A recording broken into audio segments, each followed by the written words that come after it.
today. Today's event is all about Black youth, Black families, and the real stories that shape how we understand mental health, trauma, substance use, and recovery in our communities.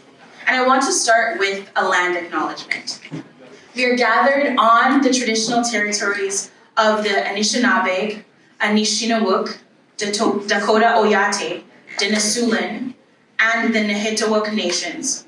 We also recognize that Manitoba is located on the homeland of the Red River Métis Nation, and that northern Manitoba includes the ancestral territories of the Inuit people. Our water comes from Shoal Lake, and our history on this land begins with Indigenous people. We recognize that there is a deep, interconnected history with Black and Afro-Caribbean people in these lands. We carry these stories of displacement, migration, and for many of us, resilience. Not as a choice, but as the only way to survive. We honor the generations of Black Manitobans who have built communities here, including those who sought refuge from enslavement through the Underground Railroad, people who came as immigrants from all over the world, and people who came as refugees, leaving their countries because of war or instability. We honor the people who came here as students or workers, and the people who have built families, who extended their roots and learned to dream here in Manitoba. Each of us has shaped Manitoba's cultural, social, and economic fabric, and we commit to continuing the work of solidarity between Indigenous and Black and all communities. Now, mental health in Black communities is very layered. It's shaped by history, by culture, by systems, and lived experience. In Canada, Black communities continue to face the lasting impacts of oppression, colonialism, racism, and exclusion. And that has real intergenerational impacts on how our mental health outcomes are today. Research actually shows that 95% and over Black people in Canada will experience at least one traumatic event in their lifetime. And for many people, that trauma isn't just personal, it's structural. It's knowing that you are qualified for a promotion that your colleague will get in half the time they spent at the company.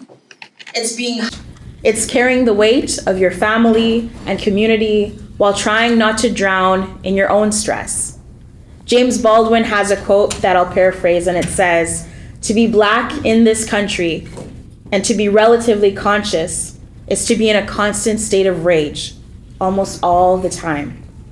And still, our community brushes off mental health. We're told to keep pushing, to work harder, that men don't cry, to be a strong, independent Black woman until you snap, until you break down, until you burn out and your body forces you to rest. It's not just statistics, it's real stories, real people in this room, people we love, people we care about, people we come from. We have to break the cycles of silence about mental health in our communities. We can't heal until we address the root cause. This event was put together by the Humanitarian Solidarity for Development and Empowerment organization. Their team created this event with the goal to bring people together about the real challenges when it comes to mental health and recovery in our community. By the end of this day, we hope to do 4 crucial things. First, we want to identify the barriers affecting Black youth and families in accessing substance use and mental health supports. Second, we want to understand how stigma and culture influence how we look for help. Third, we want to document systemic barriers and the gaps to service. And fourth, we want to gather recommendations to guide culturally responsive program design. The day will flow through different panels, keynotes, and small group discussions. Some topics may be sensitive, so if there's any point where you need a break or want to stop, please feel free to step out and do that at your own time. There is a quiet room available outside, and don't hesitate to take the time that you need. So today, I encourage you to listen, to learn, to share, and have an open mind. We want to hear from you, the youth, the families, the caregivers, the community leaders, so that we can move from assumptions to real understanding. Because if we want better outcomes, we need solutions that are shaped by the people most impacted. And now I'm going to present our first speaker of the day. We're going to have a little story and reflection from Hsde Olade, and I'll quickly read his bio and invite him up to speak. We are so honored to have him here. He's a community leader who is very involved in different areas in the city.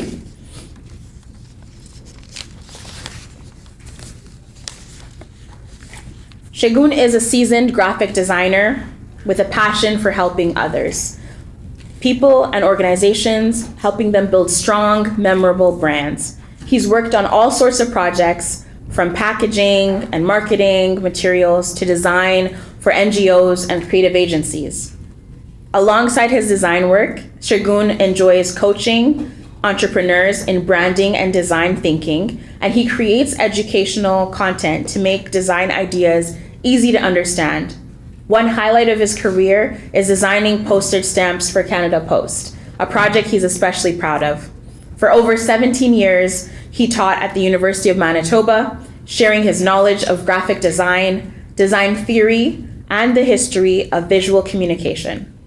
These days, he also trains business professionals in communication and presentation skills, and runs design workshops both in Nigeria and online for global audiences.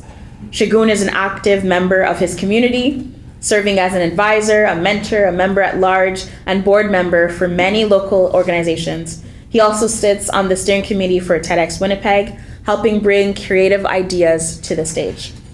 Welcome, Hsde. We can't wait to hear from you.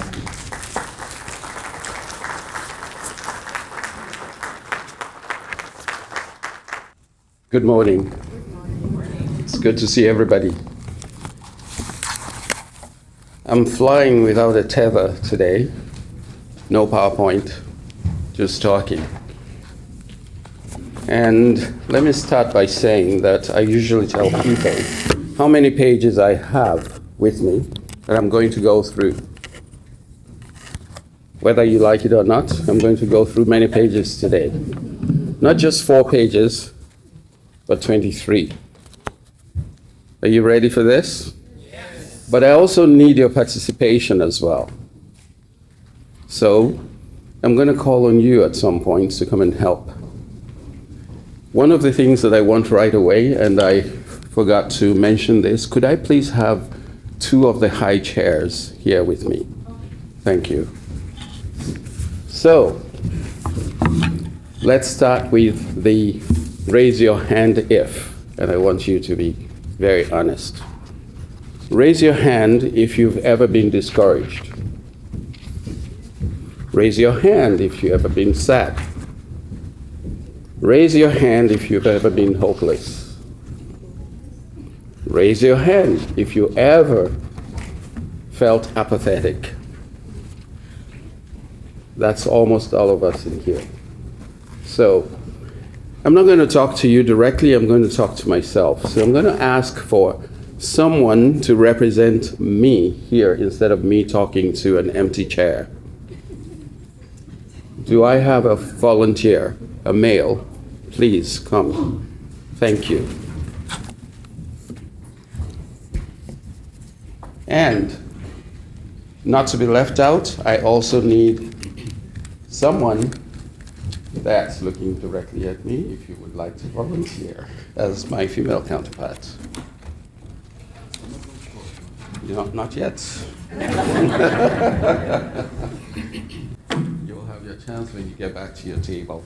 So I'm going to remove this. Some of the things we go through in life are meant to strengthen us, not to break us. Each one of us is responsible for passing the class so we can get to the next level. If we don't do that, we remain in the same place. But then life is not easy. At one time in my life, all I was responsible for was to learn how to ride a bike. How innocent. At another season, all I had to do was pass exams. And for each season of life comes different challenges. Some of them created by me, some of them just the way life works, and some of them come from other people.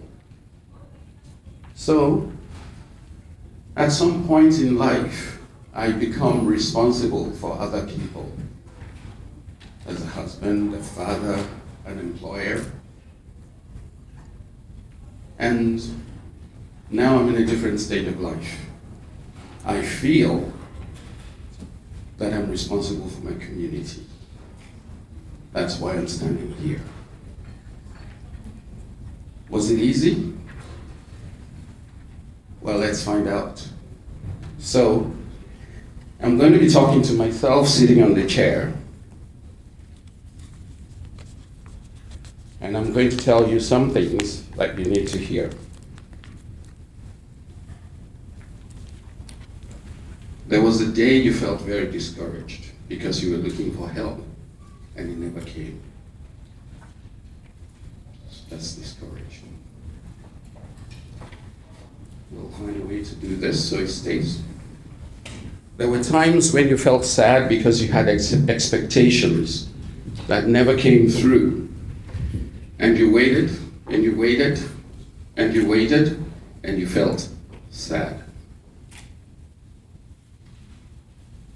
There were days when you felt hopeless because you couldn't see a path forward, and you just sat there, like someone without hope. You can help me put that on. And there were days when you felt lonely. I'm going to teach the stickers. That you just stayed in your room. I'm going to tell you that I was a very, very shy boy. If my mom were alive today, she wouldn't believe it, that I'm standing before you. There were days when I felt isolated because nobody was calling me to come and play soccer. There were days when I felt guilty because I took the last bit of cookie from the jar. See different parts of my life, I'm just giving you different examples. There was a day that I felt very worthless because I was asking myself, why am I here? What am I doing here? What is my worth? And there were days when I felt fatigued, just tired. There were days when I felt sleepless, and days when I was just stressed. There were days when I was apathetic, I didn't care. In fact, I ended my school at one time and just said, hey, I'm done. There was the time when I was not allowed to grieve when my father passed away. It took 3 years before I finally grieved. It's a story because of the family that I came from. Sometimes I get irritable, and sometimes I just feel empty. I have nothing. And there are times when I panic, like waking up at night. Did I finish that project? Now I could go on and on. You get the idea. I'm going to tell you a story that happened when I was in primary school. Our teacher was away, and we had a replacement for the day. Normally in our classrooms, the teacher would say, when you finish your work and put it on my table, go sit down, put your head on the desk, and be quiet. Everybody did it. But today we had a different teacher who didn't know that. I did it, another boy did it, but the rest of the class were just noisy and jumping around. And guess what the teacher said? She said, "You must be the laziest boy in the class." Does that cut? Oh, I've forgiven her. But I still use it as an example. Sometimes we are the ones that do the hurt. Sometimes we're the ones that hurt ourselves with our own words. And sometimes it's somebody who you don't even know that said something, and you take it as life. So here I am with all these problems. What is my community going to do?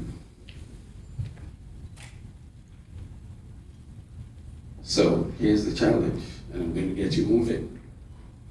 Over there on that counter are the antidotes for these. I want you to go pick one and come and release me from these problems. Let's do it together.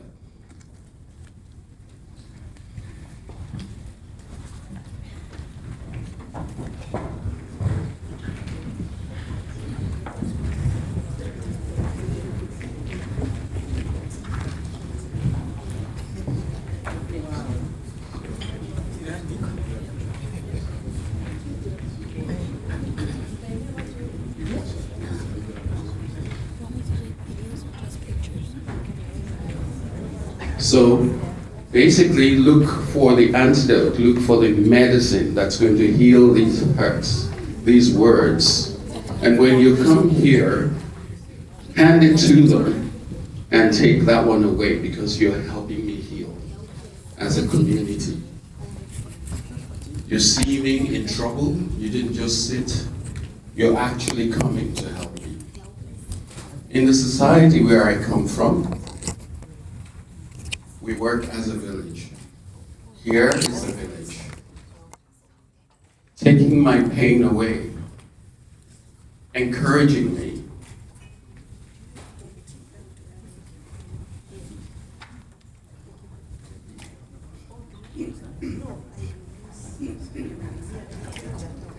Thank you. So we'll do this and we'll continue doing it, because I want us to know that we're not here for ourselves alone. We're here as a community. When I get that call, come for coffee, or I need to talk to you, it's so important that I would make time. How many times have you heard somebody say to you, "Oh, I don't really have time"? But is there a time when we must, as community, make time? So your making time is helping with my healing. And even though I'm saying this is about myself, it's about each and every one of us. So when we see that somebody is down, are we able to go to them and say, "Hey, what's up with you? What is the problem today?" So this is how we heal as a community. And I'm just giving you all these examples so that we know that healing is not a personal thing. Healing can be communal. When you're getting over a challenge of an exam, it's a challenge of an exam. That is your personal responsibility. But when it comes to hurts, words that people have said to you, discouraging things that have happened to you, yes, you have a better education, better qualification, you didn't get hired. It hurts. You were first. You got there before everybody else, but somebody at the back was called before you. It hurts. But as a community, can we all heal together? And I believe that's what we're here to do today. So I'll say thank you. Thank you all for participating and helping me heal. Because now I feel a lot lighter, and I feel better about myself, knowing that your words encourage me, knowing that your prayers support me. The words that I wrote here are just from me thinking this is what I'll do. But we have professionals among us. You can go to one of them and say, I'm struggling with this situation. You can talk to an elder and say, I'm struggling with this. You have the power to bring about change in not just your life, but in the life of the community. So thank you. And I thank you so much, my brother. Thank you so much. The antidotes. Thank you. Thank you so much.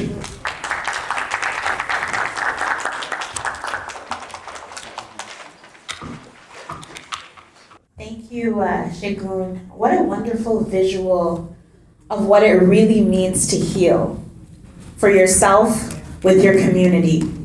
I really believe that the same way that you can pass down intergenerational trauma, we can also pass down intergenerational resilience. And that is exactly what we saw here. Someone may have gone through something before you who can share a way that you can get through the same situation and thrive. And I hope that's what you take away from today as you hear the stories, as you hear the panels, as you hear the keynotes. Healing is very important for our community. I'd like to invite the next speaker who will be presenting a keynote called The Backside of Resilience.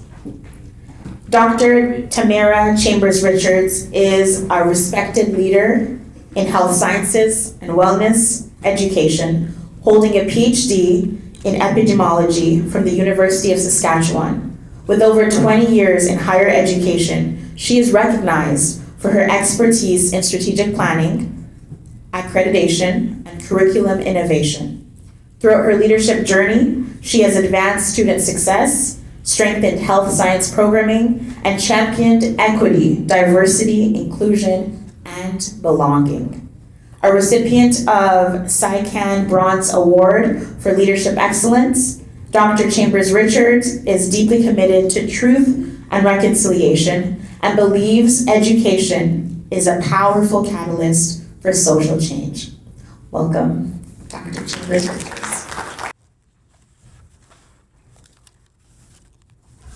Thank you, Jose, for the warm introduction. Good morning, family. Good morning. We've got to try that again. Good morning, family. Good morning. Good morning. Thank you, Segun. I was thinking that I had 9 pages, and then I removed 1 page because 10 minutes, who gets 10 minutes to speak? And then I'm thinking, I'm returning that 1 page because it's not yet 12:10. So thank you, Segun, for that. It is both with honor and a deep sense of responsibility that I stand with you this morning. As I look out at this room, I can feel the warmth and the weight of our community, our shared community. Joy said it, she said, Tamara. My name is Dr. Tamara Chambers-Richards. I'm an educator, an epidemiologist, a leader, an author, a wife, a mother, and most importantly to this context, clearly, I am a Black woman. What is not so clear is that I was born and raised in Jamaica. And therefore I stand before you within the cloak of multiple intersectionalities and the lived experience of knowing what it means to be strong, because our history demanded it. We are a people renowned for our resilience. It's a word that we wear like a crown, and rightly so. It is magnificent, yes, magnificent, to carry in our blood the genes of resistance, and resilience, the genes of overcoming, the strength of our ancestors.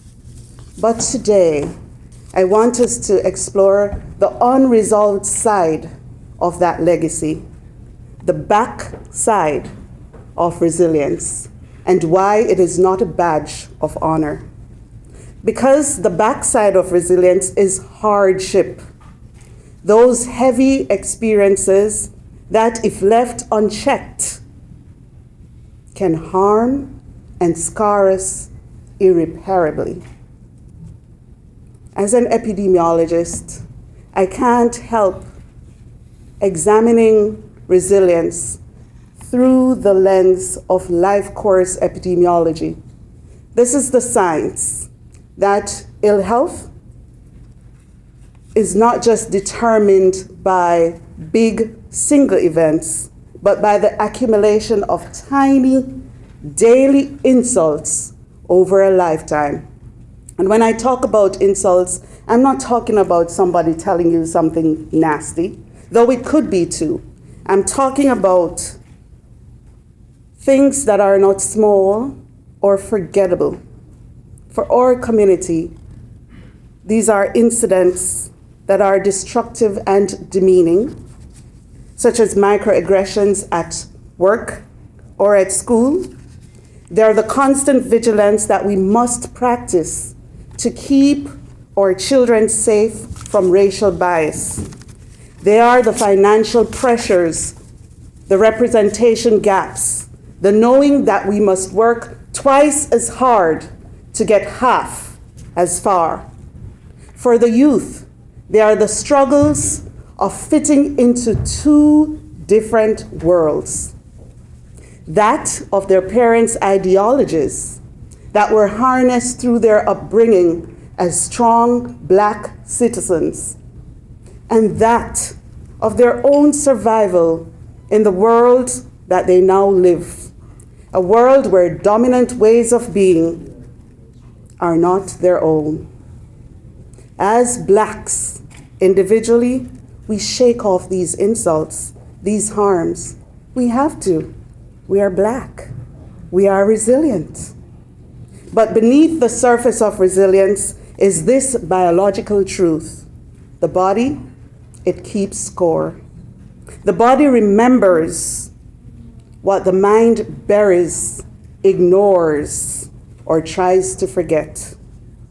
Think of each one of these insults, these crushing experiences as a tiny stone, and how we, in our resilience, must carry them. We are taught to carry them at an early age, sometimes alone. Don't you cry, boy.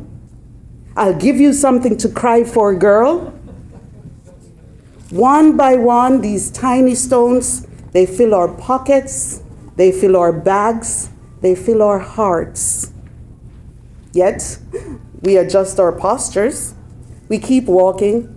We smile. We bury the pain. We call it strength. But this strength wears down our biological systems. It dysregulates our cortisol. It increases our blood pressure. It reduces our immune response. It weakens our immune response. And critically, for our elders and even our future selves, this relentless weathering of stress is a significant risk factor for neurological conditions such as dementia, including Alzheimer's disease. The mental trauma and stress of racism and systemic inequality are not just social issues. For the Black community, they are public health crises that manifest in our very strong minds. And I know this not just as a scientist, but as a patient. My own lifetime of enduring bullying from the schoolyard, your red light mulatto dog, Black is beauty, red is corruption, to the boardroom, questioning your very existence, your skills, your competence, your expertise. This lifetime of bullying taught my body to be in a constant state of defense, and my very resilience became my cage, and my body eventually sent me a bill that could no longer be ignored. My body quite literally began to attack itself. You heard that right? My body became a battlefield. The anxiety of sudden onset and uncontrolled Graves' disease shouted, screamed what my resilient mind refused to say out loud. I am not safe. I am under threat.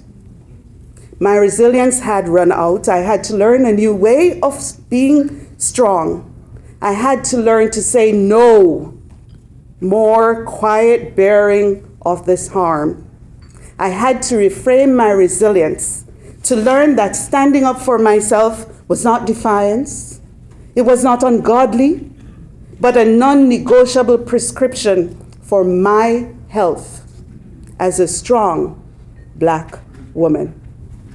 So, if burnout is the face of constant resilience and chronic disease is the potential outcome, what is the solution? How do we carry the necessary stones without being crushed by them? And this is where I go and pick back my other page that I had removed. Give me a minute. How do we carry those necessary stones without being crushed by them? I will tell you. It requires a new definition of resilience. We've been taught that the face of resilience is bounce back ability. Have you heard that? Bounce back ability. The ability to endure and survive pain. But I would like to introduce you to the backside of resilience, which, with the right resources, the help, the acknowledgement of that pain, the backside of resilience is the capacity to process and discharge, not keep stress within, but to discharge stress through pain, not in pain, but through pain, and to be reshaped by it. You see, the face of resilience, it's my little analogy. It's fixed, it's unbending, it's tough in the face of hardship.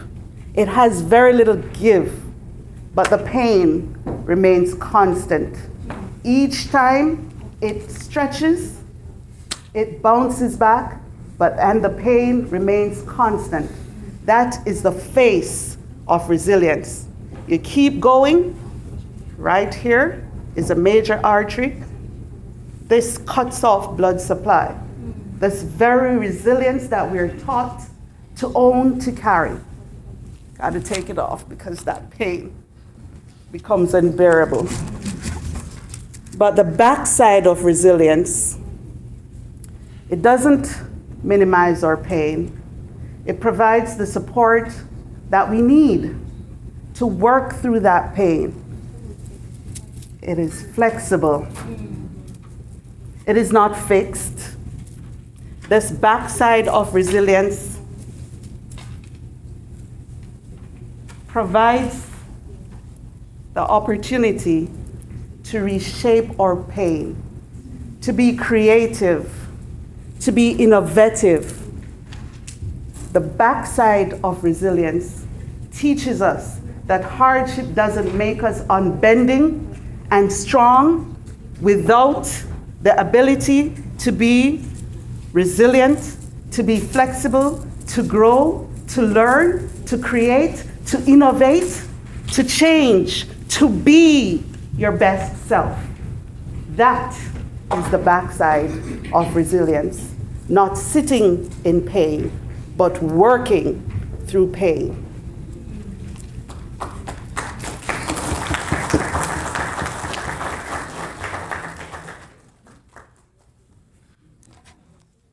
see it. Now that you've got the point, I must leave you with 3 big stones for maintaining a mind that values both the face and the backside of resilience. Pun intended.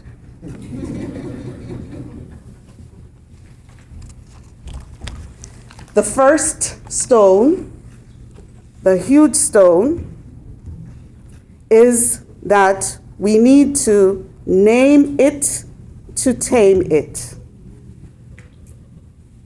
What do we mean by that? We need to name it to tame it. Not finding my notes here. But I can tell you that naming it to tame it means that we must give ourselves permission to call that stress for what it is. Perfect. Every time I turn it to read, I can't, it disappears. Yes. We must give ourselves permission to acknowledge the stones. That comment at work, it was racist. That fear for your son is valid. By naming these experiences, we move from a vague, overwhelming feeling in our bodies to something that we can identify and process. Write it down. Say it to a trusted friend. You are not complaining. You are conducting a personal health audit. Your experience is real. It is not a trick of the mind. And the second stone is to create rituals of release. Resilience isn't about not carrying stress, don't get me wrong. It's about putting it down. We must build daily practices that signal safety to our nervous system. For me, it's prayer and uplifting others through my stories shared on social media and through my book of gratitude, Highest Praise Chronicles. For you, it might be 5 minutes of deep breathing, a walk in nature, dancing in your kitchen to your favorite song, or calling your grandmother, that strong Black woman. It's a conscious, deliberate act of telling your body, in this moment, we are safe. The threat has passed. And the third stone that you must carry is building your boundary muscle. Folks, saying no, it's a complete sentence. No. That's it. Stands alone. No explanations. No is a complete sentence. And it's advocating. Building your boundary muscles is advocating for that complete sentence. It's shouting, no more injustice. No more inequality. No more inequity. No more hiding away from tapping into the service that's needed for my strength and my mental health. It's also saying that mental health services need to see color. It needs to understand that my diverse experiences are lived. They cannot simply be ignored or medicated away. It has to be acknowledged. It has to be worked through. The backside of resilience requires acknowledging the hardships that I have endured while being Black. This unique feature must be included in treatment plans for our community. The reason, friend, that this consultation is so vital is because it's moving us from assumption to understanding. It's about creating systems that stop throwing stones. We need services and providers to understand this biological burden so they can help us to carry it. And to provide clarity, we need more of us in those rooms. And we need all providers to understand the life course of their patients. Friends, as strong, resilient Black people in community, we need to understand the life course of our lived experiences on our own well-being. And we must take action today. Finally, I want us to commit to changing the narrative together. We're not just strong, we're together, we're a community.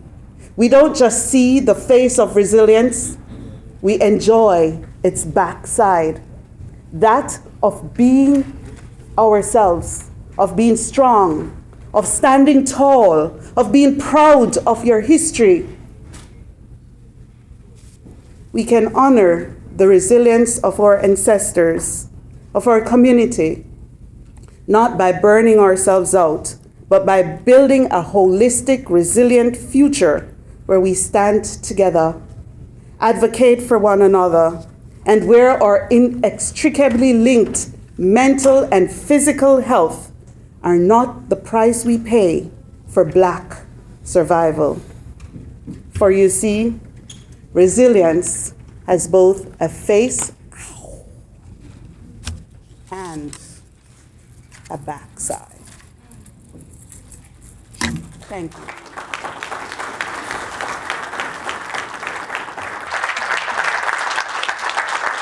Thank you, Dr. Mara Chambers Richards. What a powerful keynote. The backside of resilience, with actionable steps on what we can do to truly heal. Thank you. We're now going to move into a very special piece of the day. We're going to go into breakout groups, and you're going to have the opportunity to reflect about some of the themes we talked about today through some guided questions. So as you can see to the back of the room over there are 3 tables, and this will be a world cafe. So there will be 2 facilitators per table. You're invited to choose a table to start, and then the first round you'll have 30 minutes at the table. The second round you'll switch, 20 minutes at the next table, and the last round will be 20 minutes at the last table. So I'm going to share some of the themes that you'll be discussing in small groups. The first is on pressures that youth are facing. So think about what mental health challenges Black newcomer youth are facing in your communities, whether that is from the perspective of a practitioner, a youth yourself, a parent, or a community leader. That will be an opportunity to share on that topic. The second table will be focusing on barriers to support. And there, you'll talk about if you could change one thing about how mental health is taught in our schools or churches, what would that be? So think critically about what could work better for our community and how do we get there. And the last table will focus on community solutions. So there you're going to talk about resources that you wish existed in your neighborhoods, communities, schools, workplaces right now. So I'll give you a little bit of time. Feel free to load up on some water or a pastry, and then you can move towards the back where the facilitators will guide you through the discussions, and I'll cue you when it's time to switch to the next table. Thank you, and we'll see you in a bit.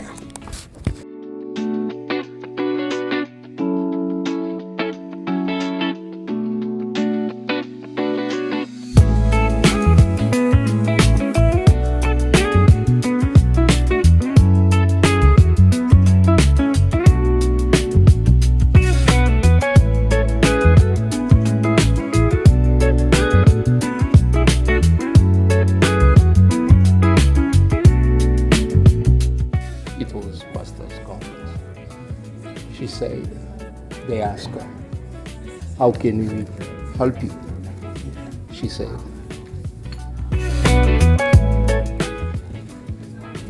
I don't understand, because you call yourself religious, people of God, loving other people.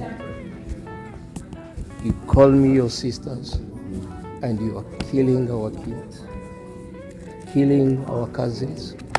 Your people are still making our people being slaves till now. And you are asking me, how can you help? To cut the story short, after the conference, we came back to Winnipeg.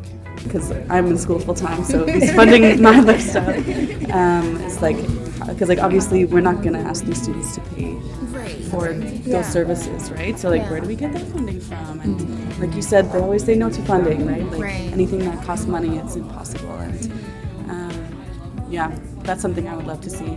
I haven't thought a lot about my children. We don't plan to raise them in Canada. My parents are both teachers. I've been in their classrooms lately, and I'm like, I don't know if I like this. A lot of different work that help people's mental health and well-being. But if you look at who sits on the boards of those community sectors, they typically are not people that look like us. That's true. So I'm in the South End, the association that operates there. I actually went once, and I must say I was not very welcome. I didn't feel that sense of welcome. Pouvoir vivre dans sa culture, dans cet aspect-là. Alors, je peux apprécier peut-être la particularité de ce défi-là en termes d'adaptation. Infusing that into our own church system or our own faith-based system, also our own spiritual system. Like as Black people, maybe make it mandatory. If mandatory is not the word, if it is too harsh, and make it appealing to people that if you have this knowledge about mental health, if you know about these resources, you can cross X, Y, Z. Feel free to go outside, grab a meal, take a picture at the photo booth, and then we can reconnect here in this room. Thank you.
In our community, we often pride ourselves on strength and resilience in groups and in our organizations.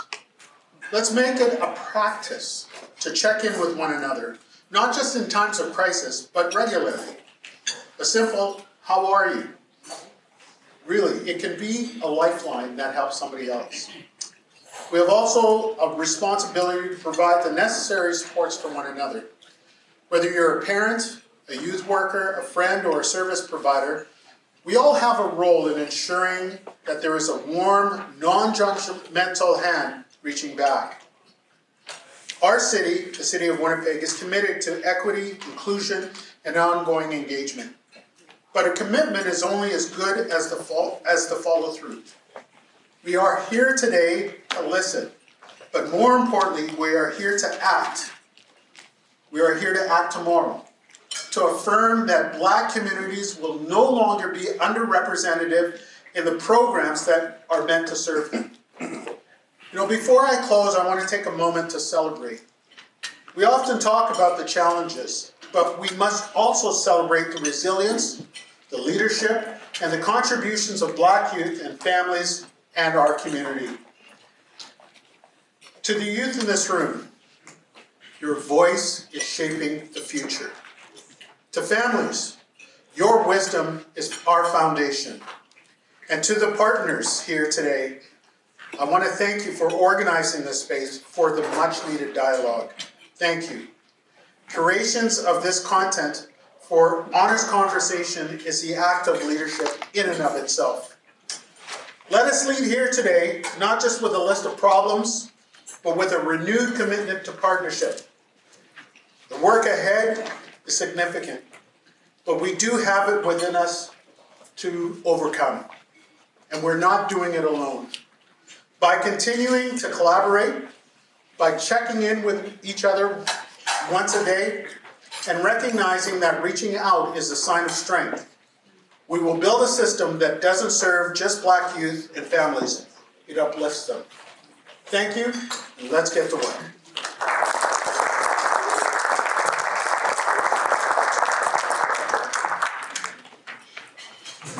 Thank you, Deputy Mayor Chambers. I'd like to echo that last line, let's get to work. And that's what we're here to do today. I now want to introduce the next portion of the event, which will be a panel conversation. I'm going to introduce the speakers. They can grab a seat at the front, and then I'll move to that side, and you can direct your attention to that area for some of the questions. So there will be some guided questions led by myself, and we also want to give an opportunity for you to engage in conversation. So jot down your questions on the notepads and be brave enough to put a hand up at the end so you can ask. So the first speaker is Andrew Keys. Andrew est un conseiller en santé mentale qui travaille dans une clinique de soins primaires depuis 2016. Il offre des services psychothérapeutiques à la population diverse qui est desservie par la clinique, les francophones de la ville de Winnipeg et les résidents de Saint-Boniface et Saint-Vital. Les nouveaux arrivants comptent parmi les clients qui accèdent aux services de counseling en soins primaires et Andrew ouvre à les aider à naviguer les défis particuliers à leur situation. Gradué de l'Université d'Ottawa en 2014 avec une maîtrise en éducation, avec spécialisation en counseling éducationnel, il apprécie aussi les opportunités de discuter la santé mentale et de promouvoir l'éducation et l'apprentissage. A quick translation, Andrew is a counselor in mental health who graduated from the University of Ottawa and now works mainly with Francophone communities here in Winnipeg on mental health. There he is. I'd also like to present Tandiwe. Tandiwe is a registered psychiatric nurse. She has worked in hospital and community settings. She has worked with families, youth, and adults. Tandiwe is passionate about working with Black communities and having an open dialogue about mental health and addictions. She currently is working in community providing mental health and addiction support to families. She is. I would now like to invite Hsde, who is an award-winning mental health therapist, child adolescent counselor, board director, and educator. Her passion lies in helping individuals heal from abuse, identity crisis, and mental health difficulties so they can lead resilient and fulfilling lives. With over 13 years of experience, 11 of those years in the helping profession, she has constantly made an impact through her work. She has served for 6 years as school counselor across various schools, offering support to students, parents, and teachers. And in the past 5 years, her desire to reach more people led her to full-time practice as a mental health therapist. She counsels his participants to understand how struggle can often result from intersectionality of the systems at play and how to cope with such systems while keeping a resilient mindset. In housing, community services, and mental health, he has dedicated his career to supporting vulnerable populations and strengthening community well-being. Patrick currently serves as acting manager of specialized services, tenant services at Manitoba Housing Authority, where he provides leadership in developing support to individuals with complex needs. His previous roles include tenant service coordinator and property manager, where he gained extensive experience in housing stability and client-centered support.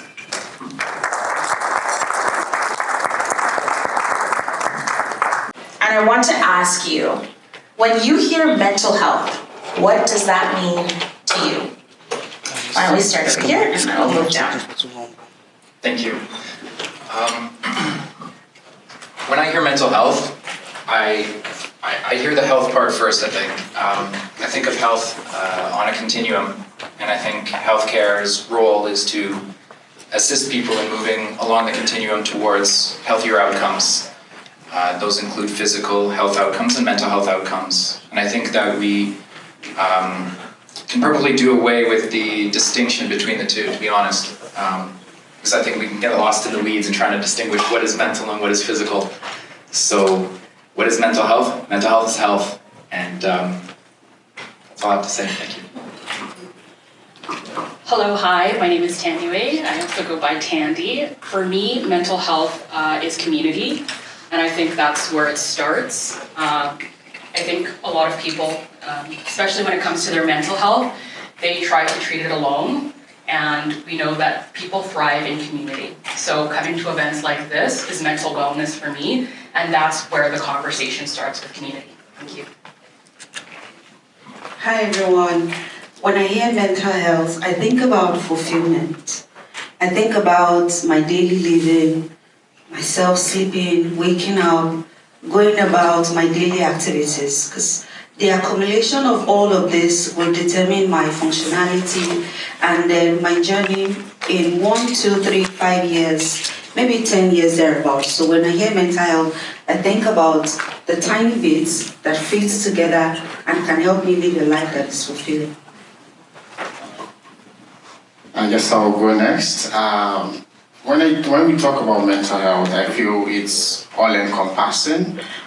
It's not just the health aspect or how you're doing mentally. It's what are those things that support ourselves as individuals? What are those things that give us life as individuals? I feel at some point we need to look at it from an individual perspective before we go into the holistic or the old version of it, because as individuals we all have our own health. We are all up on our own wellness journey in one way or the other, and it's important to know what it entails to do that.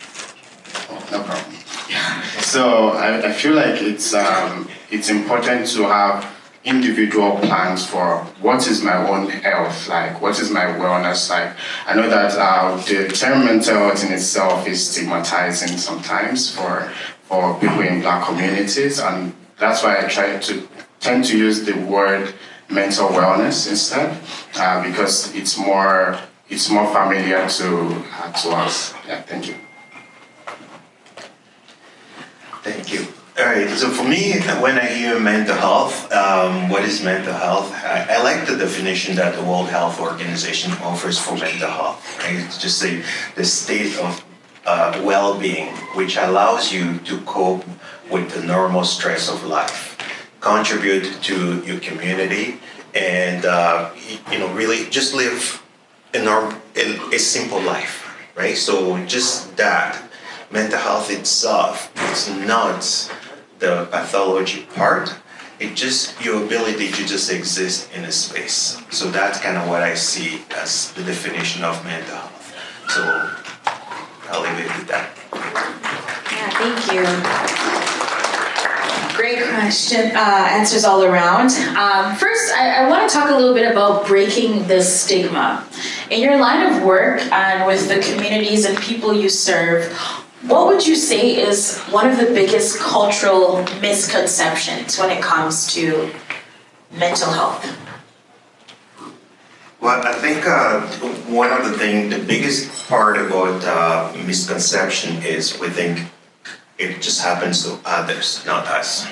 That's one of the big things. So, and the second part is it's it's something you can deal with alone, right? So, and mental health is such a complex field that there's alone, but you live in a community, the majority of the rest of it, you have to reach out to people around you to get support, right? So, and then that's another misconception. And the biggest one, of course, for us is, when we hear mental health, we hear mental illness, and those are two different things. And when we hear mental illness, we just think of the person running across the street naked and going into dumpsters and etc. We don't really think of ourselves as part of it.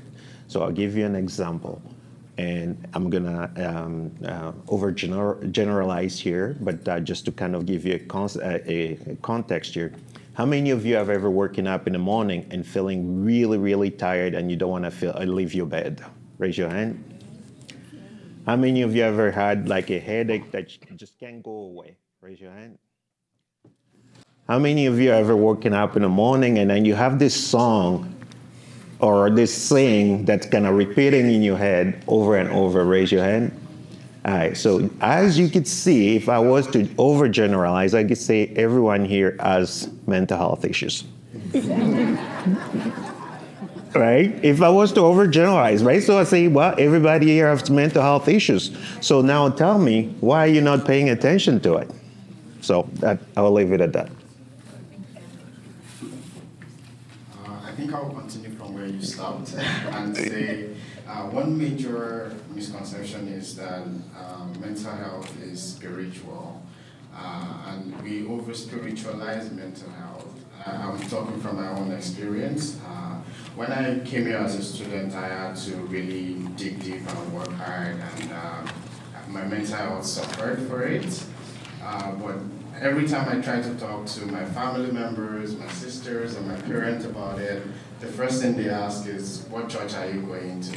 Are you going to church? Are you praying? Are you doing all this? And I was like, can we just leave that aside for 1 second? 1 second, please.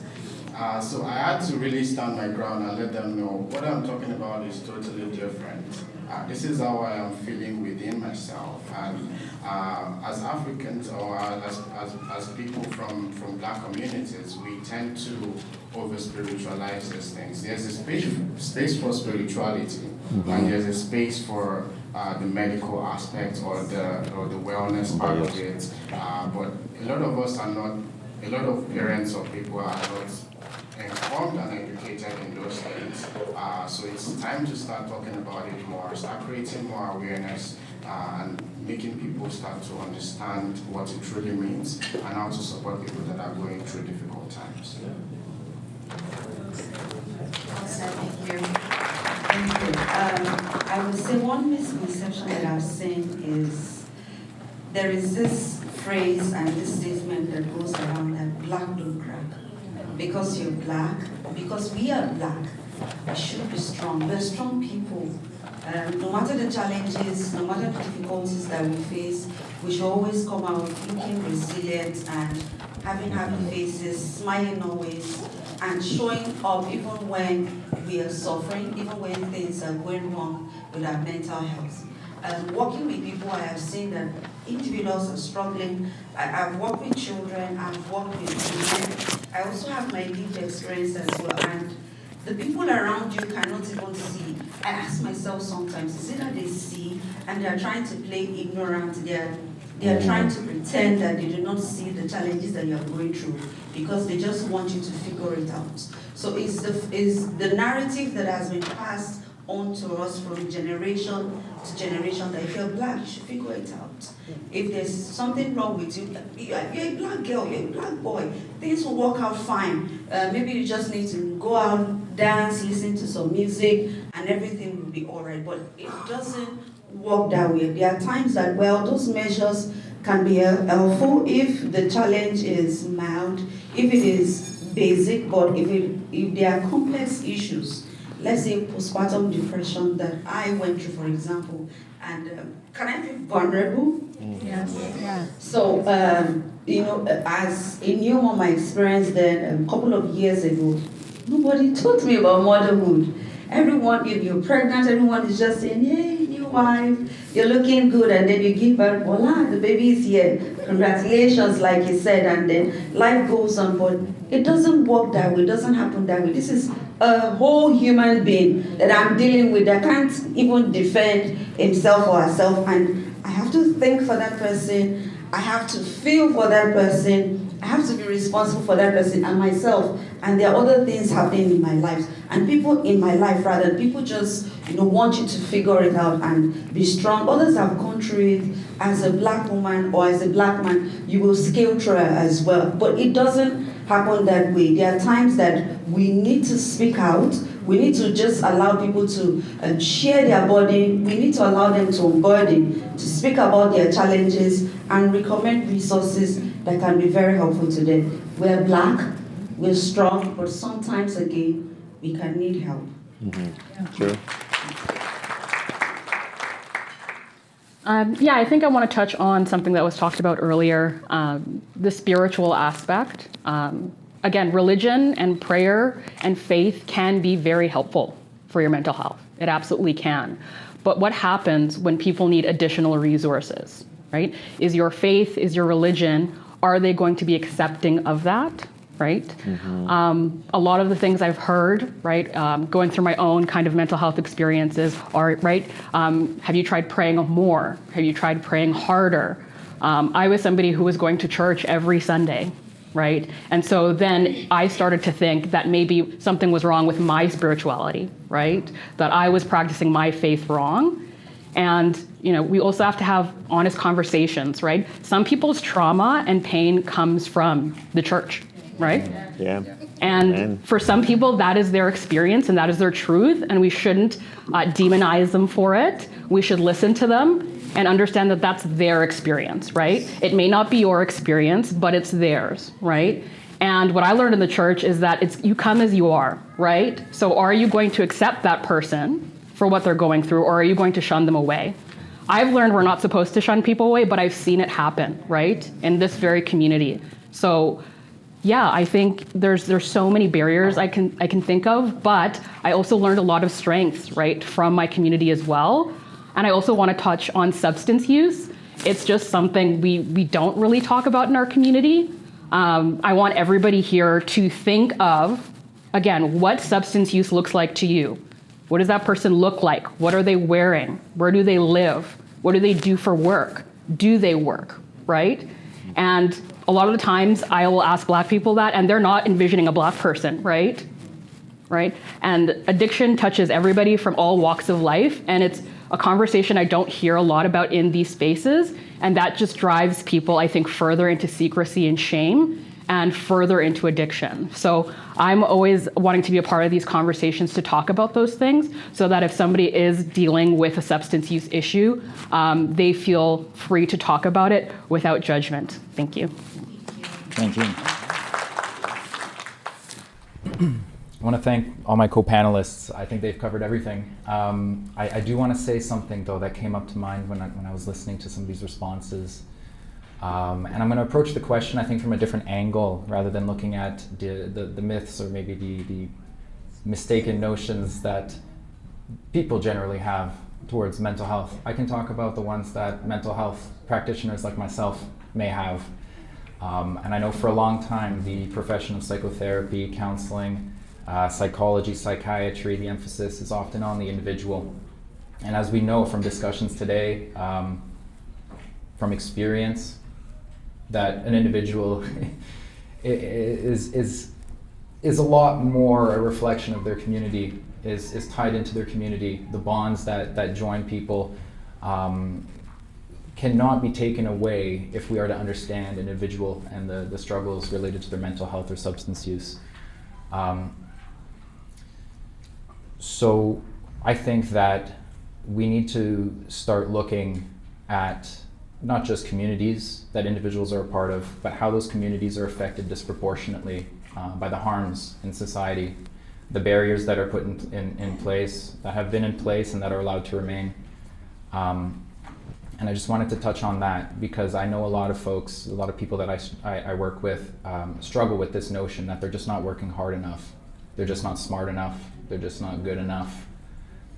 And it breaks my heart because who heals if they're not wounded? What notion is there of healing? What notion is there of resilience and strength if there is not suffering? Thank you. So, yeah, I think we need to take into account the context, and as mental health practitioners, a counselor myself, it's crucial. It's crucial. I don't think I've ever met an individual. I've met members of communities, and so I appreciate you welcoming me to this space. Thank you so much for all of your interventions. Andrew, I really like the piece that you said about who heals if not wounded. So we don't just become resilient out of nowhere. It's because of a context that we're in, right?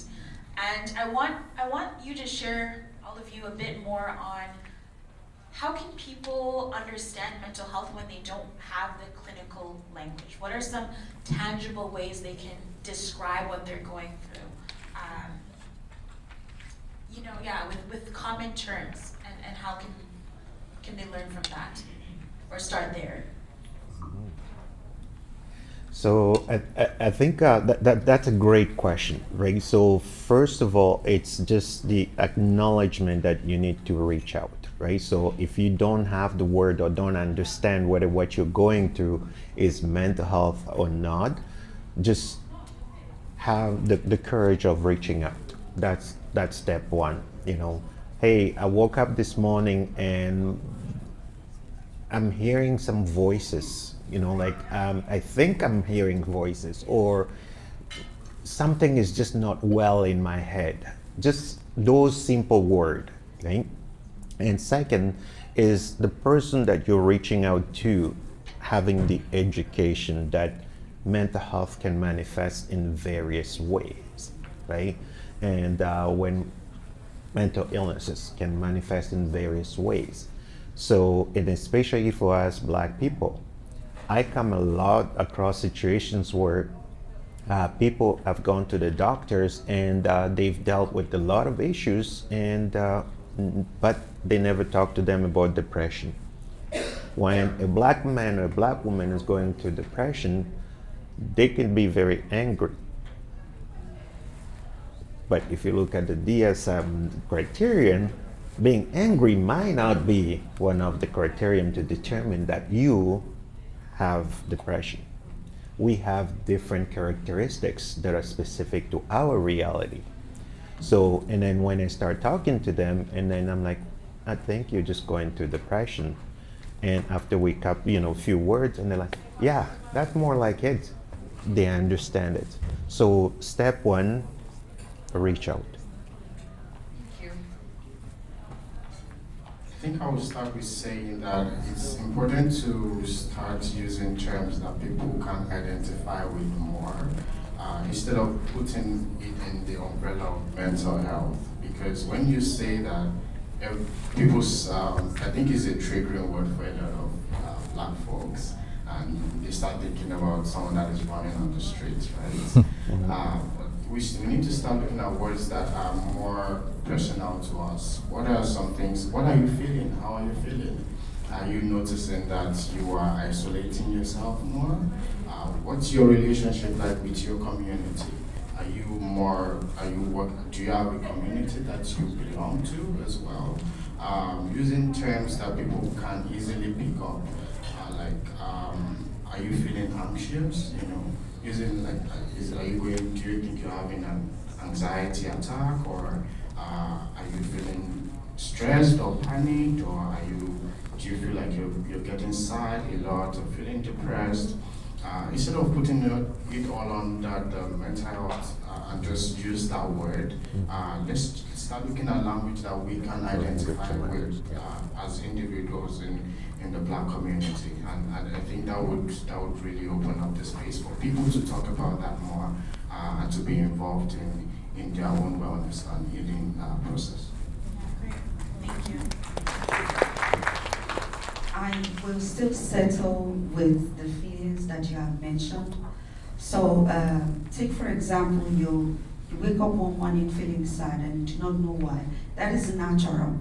But this goes on for days and goes on for weeks, and it begins to affect your sleep. Maybe you're not even someone that sleeps for a very long time, or you're a light sleeper. But you see that the quality of your sleep is still not the same as it should be. Then this can be tied to your mental health.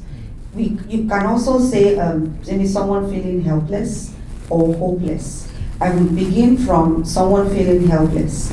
So you're helpless not because you cannot identify resources around you, but you don't even have the strength, the mental strength to reach out to connect with those resources that are around you. So when you observe that in your state of mind you're feeling this way, you know that maybe I should see my doctor, maybe I should just call my friend, that bestie that will listen to me and can just hear me rant, but I don't even have the strength to pick up my phone, to send a text message to that person. I just want to be alone. Then you may be experiencing a mental health challenge.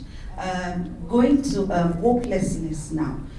Everything around you is relatively fine. Please underline that phrase, relatively fine. Let's say your job is doing well, your children, if you have children, are doing well, your health is also fine, but you're just feeling hopeless. There's this well of hopelessness. Like you can't see light, you cannot see positivity around you. And it's not like there is something weighty or heavy or something negative, but you're just feeling hopeless. If this symptom also persists for a couple of days, we'll say like 2 weeks, thereabout, then it may be that you're struggling with your mental health. So we can tie this to a lot of things. Maybe it's a traumatic response. Maybe at that particular time of the year, many years ago, you had an experience and your brain is perceiving that the experience is still happening in the moment, but you can't explain why you're just feeling hopeless. This is again different from you just waking up one morning and feeling like I don't want to talk to anybody, I just want to be on my own, and the next day or 2-3 days after you're fine back to your normal self. No, that is not the case. But if that feeling continues where you're just heavy, you're hopeless, then you may be struggling with your mental health. So I have mentioned helplessness and hopelessness. And again, I've also mentioned the quality of your sleep. So these symptoms are tied to mental health struggles. Thank you. Tandy,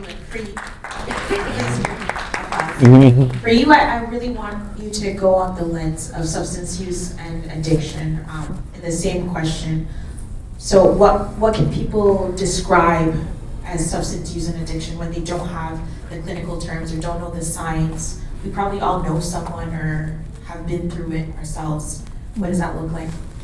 Yeah, the term like addiction is a very loaded word, right? And sometimes you hear, especially like a youth, you hear they drank or they used drugs or they smoked weed, and immediately people are throwing around the word addiction. You know, they're an addict, or again, people criminalize them, right? People view, again, black boys, a 16-year-old boy who uses drugs, very differently than a boy who, or a girl who's not black, right? Our populations disproportionately get criminalized for their substance use, while other children, it's seen as like a mental health issue, right? They need to go to rehab, right? They need some counseling. And that's why it's really important when we have these discussions that we don't criminalize, our loved ones when they decide to either experiment with substance use substance use. We use very negative terms to describe people who use drugs. You'll hear really discriminatory terms like junkie, right? Crackhead, right? Think about the portrayals of people who use substances in movies, right? In TV shows. Are those people seen as respectable people? Are these seen as people who work, who have families, who are parents? Usually not, right? And again, there are people with substance use issues, again, who live on the streets, right? Who are being exploited. And it's important that we talk about that too. I think, even today we've heard about, people running in the streets without clothes. Those are also people who are suffering from mental health episodes, right? And that can happen to our community. So what happens when that happens to one of our loved ones, right? Do we say, well, that's something else, right? Like that's not, like it does happen. And with substance use, especially substance use disorder, right? It is a disorder. It is a physiological mental health disorder, and we don't treat it like it is, right? So people need to see doctors, right? Sometimes people need to be hospitalized.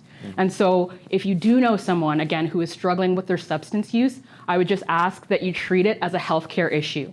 I'm concerned about your health. I'm concerned about your well-being. I'm concerned about your safety, because a lot of the times we react in anger, right? Or you just shouldn't do that, right? There's a lot of things we shouldn't do, right, as adults, but we do them anyways, right? And then we learn from them. If we just say, don't do it, and I'm not going to talk about it, like I said at my table, if you're not having these conversations with your kids, somebody else is, right?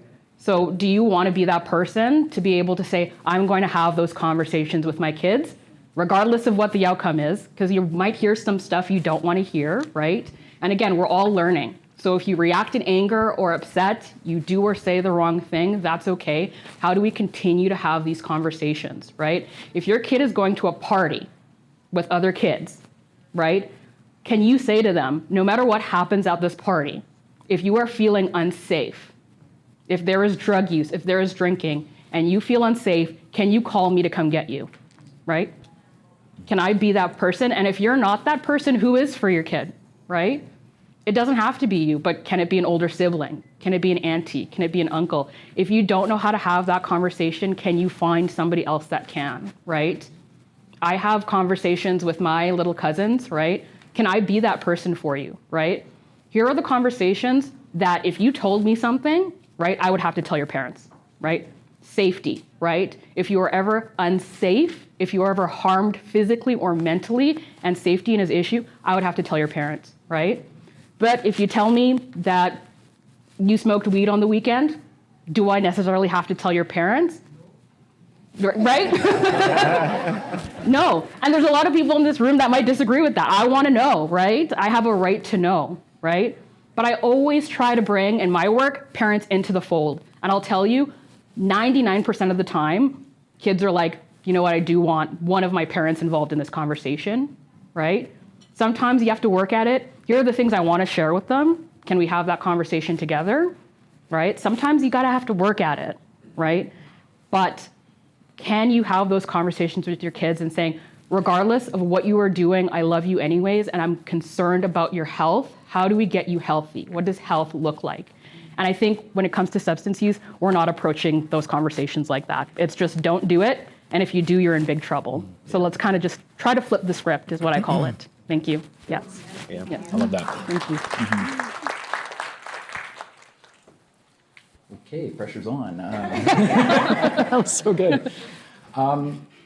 Maybe I'll continue a little bit on this topic of substance use, because it's an area within the mental health sphere, whatever you want to call it, that I think gets a disproportionate amount of stigmatization, particularly for members of the Black community, our Indigenous cousins as well. Certainly less so for people who look like me. So I wanted to just touch on the issues around unequal access to coping, to healing, to opportunities for care, Because in an ideal world, one I hope to someday work in, there will be equality, but we're not there yet. We're not there for several reasons. As previously mentioned, when a young black boy smokes a joint, that's perceived as criminal. I know a lot of 16-year-old white boys who smoke joints, and they're experimenting, and there's a real problem with that difference. When we talk about mental health, we have to acknowledge that different communities face different barriers, different challenges to accessing care, and perceptions that are pointed towards them can be different and can limit that access, can make spaces feel unsafe. Spaces that are meant for healing can seem judgmental, can seem harmful, and they are, and they can be. So how do we get Black people to engage with these services, with these resources that are meant to help them to overcome mental health and substance use challenges? What hasn't been covered yet is perhaps just this notion that the system itself, the services themselves, the resources themselves need to be informed about the systemic racism, for instance. We need to be informed about the harms, even those that are unintended, that are disproportionately affecting some of our clients more than others. And so how do we get people to access the services that do exist but might not be accessible or safe for them, is we make them safe and we make them accessible. And I think dialogues like this are very helpful in finding the solutions to how we get there, but we need to get there. Thank you. Thank you so much. I think you all touched on stigma, you touched on barriers to access. We're gonna go to community healing, but before we get there, I do want to give the audience an opportunity to also ask questions. So I'm going to open the floor now to the audience. Familiar face. Good to see you, brother. Thanks. Hi everyone, my name is Lekiko Sabe. I'm an international medical graduate. I understand the topic and I've really enjoyed for this discussion. One of the questions I have is, as he said, Andrew, how can we, as you know, different communities feel different barriers? You know, the newcomer, when they came here in Winnipeg or Merck in Canada, they have an expectation. Maybe they're gonna get maybe a better job, maybe they work with their experience. All those expectations is not easy to get, as everyone in here familiar. Like for me, my background was medicine. I know there is a system, you have to do the exams, you have to do those things, but you need to do all those things. I always met with some newcomer as I'm working ERCOM, Immigrant Refugees Community Organization of Manitoba. The discussion actually helps a lot. It encourages those of us who don't know about addiction and mental health. They can get ideas to face those actually clients. So my question is, how can mental health and addiction counselor better build trust and reduce stigma so that refugees, immigrants, and racialized communities feel safe accessing care, especially when many face unemployment, challenges, and fear sharing mental health concerns due to cultural beliefs and lack of trust in healthcare systems. Some communities, they feel like they will put their data that they have mental issues, something, and they cannot easy to tell the doctor mostly because of that, and it increases the challenge they have. So I know there is hallucinations. There is also some actually they may have like they start depression, those things. So I believe if we encourage for these consultations and forums like this, it helps a lot. But I ask my question, Andrew. Thank you. That's a great question. I hope my answer does it justice. And I think my answer will be a little different than maybe some of my co-panelists. To be frank, I don't know if this comes as a surprise to anybody, but I'm not black. And I know. Let it sink in. So my point is, I do not have lived experience, and that matters. That matters because when in the Western model of offering, in my case, mental health services, we are asking clients to approach a stranger to help them with deeply personal problems. And I think for a lot of our newcomers, that is not really compatible with how you seek help, how you find healing, how you find support. You find it in community, you find it with family, you find it with friends. Certainly less comfortable to do so with a stranger, and perhaps even less comfortable to do it with a stranger who looks like me. So we bridge that gap through safety. And I think that involves participating in things like this, to be honest with you. I think you need to be having conversations with people. Because I don't have lived experience, I don't know what it's like to be a black man engaging with the mental health system. I've heard a lot of stories. People have shared anecdotes. That doesn't give me that experience. I don't know what it's like to be black and use substances to cope. There's a lot that I don't know. And someone who is coming to seek help from someone like me, on some level is counting on that knowledge to factor into the way that I provide support. So I must learn, I must listen, I must participate in conversations, and to be really honest, I think it's important, and I think this is true for all mental health practitioners or professionals, you have to be willing to be uncomfortable, because to understand people who are different, you need to challenge your existing beliefs. You need to challenge your frameworks in order to approach people in a way that is culturally safe and appropriate. Thanks. All right. Thank you, Andrew, for that answer. And I just wanted to build on that, and recognizing, and I appreciate that you recognize that you don't have the lived experience of a black person, so you cannot really answer to that. So, which is really great. And as long as there is racism, as long as there is systemic racism, being black is equated to being armed and dangerous. Let that sink in. If wherever you go, be it at the bank, at the school, at the police station, you are already perceived as a threat. So the service you are going to get will completely be different. So where do we begin? Okay, so, and as Deputy Mayor Marcus Chambers said, is we have to be where the decisions are being made. Nothing about us without us, right? Nothing about us without us. So we want to be there. So we want to educate ourselves about the challenges that we are going through. Step up, talk about it, educate others, and move on to the tables where the decisions are being made so that we can make the change that is required. So just wanted to put that point there. Thank you. I just want to add something really quick.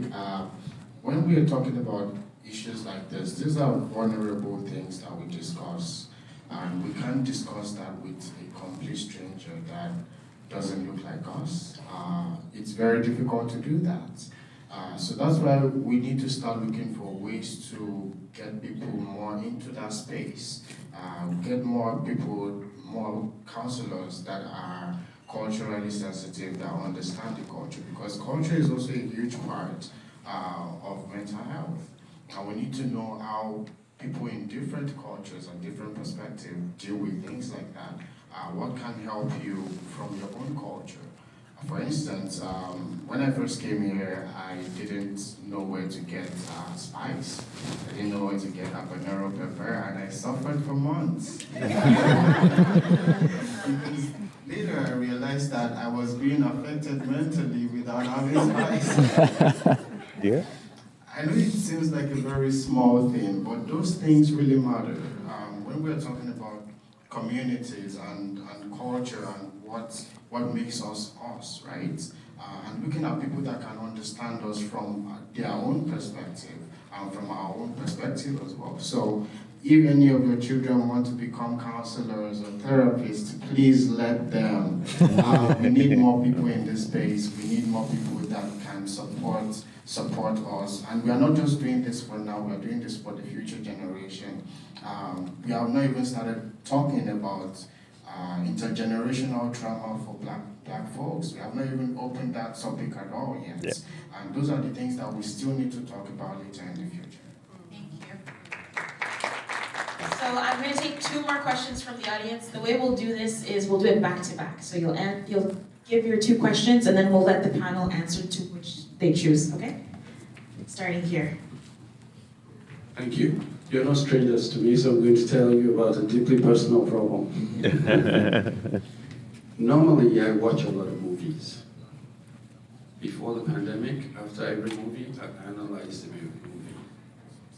After the pandemic, movies with happy endings make me cry. Is it A, I'm getting older and softer? B, the pandemic slowed me down to human level?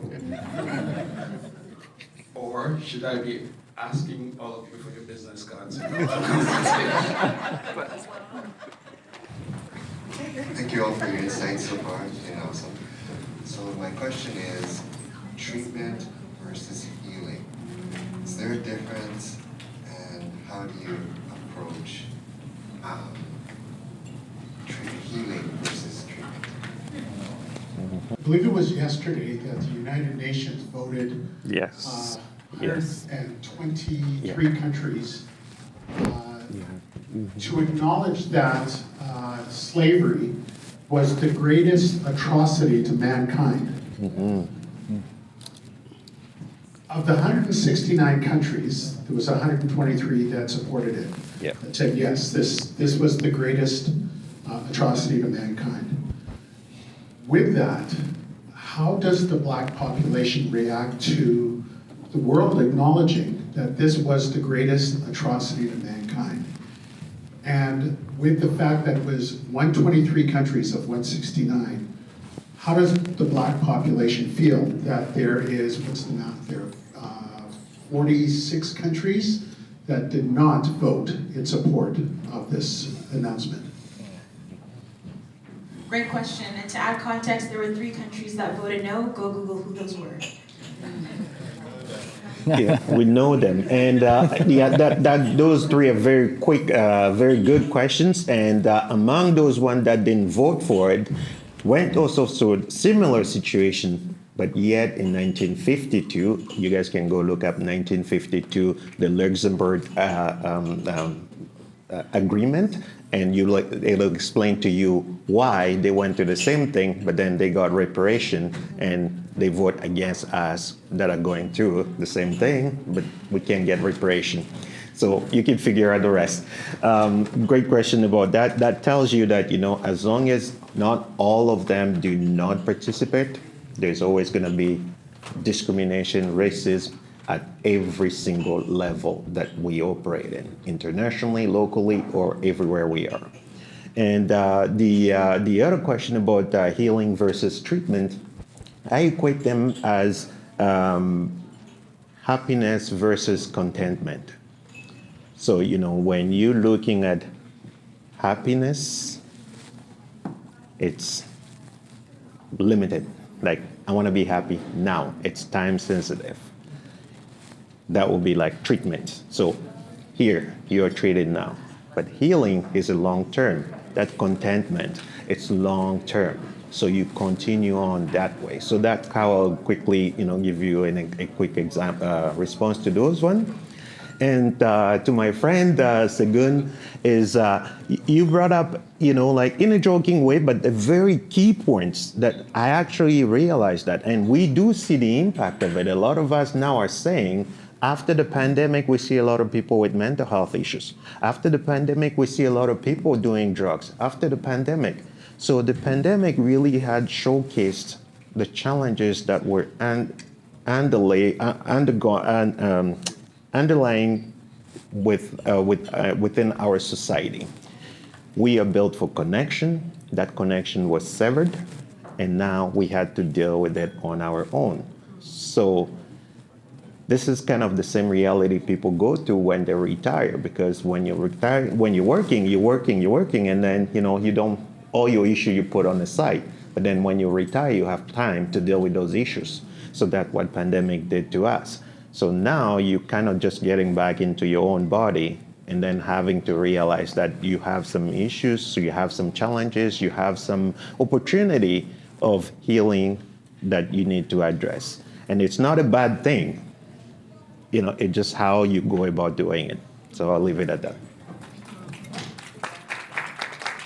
Anyone else want to contribute to either of the questions? Yes, I do. For you, sir, I feel like you said, the pandemic was a big thing that impacted us in different ways. And it's okay to start noticing some of those impacts. We were able to slow down for a long time, for a while, and that can bring to the surface some of those issues that we need to start talking about.